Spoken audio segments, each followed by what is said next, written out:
Am I the a-hole for reporting my brother to the police after he confessed to a crime? I, 32 female, am in an incredibly difficult situation with my brother Mark, 28 male, and I need some unbiased perspectives. Mark and I have always been close, and I consider him my best friend. He's had a rough couple of years struggling with unemployment and mental health issues. Despite this, I've always stood by him and offered my support in any way I could. Last month, Mark showed up at my apartment in the middle of the night, visibly shaken and distressed. He confessed to me that he had been involved in a hit-and-run accident. He was driving home from a bar after having a few drinks when he hit a pedestrian. Instead of stopping, he panicked and drove away. He didn't know if the person he hit was seriously injured or worse. I was horrified and didn't know what to say. Over the next few days, I tried to convince Mark to turn himself in. I told him it was the right thing to do and that the victim and their family deserved justice. He refused, saying it would ruin his life and that he couldn't handle going to prison. He begged me to keep it a secret and promised he would never drink and drive again.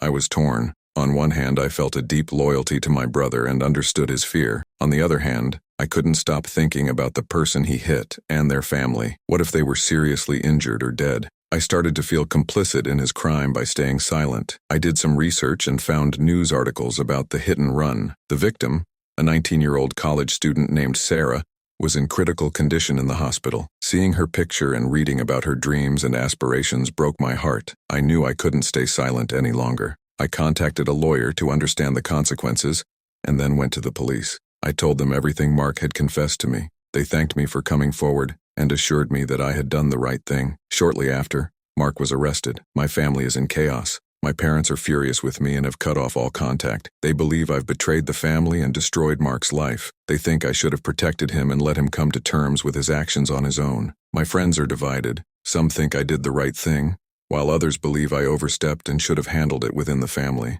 Mark refuses to speak to me, and his lawyer is arguing that my testimony is inadmissible due to sibling privilege. I feel like I'm losing everyone I care about, but I also feel that I did what was necessary for justice and the victim's family. Was I wrong to report my brother to the police? Am I the a-hole for turning him in? Edit for clarity. Mark's accident was in a residential area with witnesses, so it was only a matter of time before he was caught. Sarah's condition is still critical, and her family has been pleading for any information about the driver. My parents are now raising money for Mark's legal defense and are blaming me for the family's financial strain.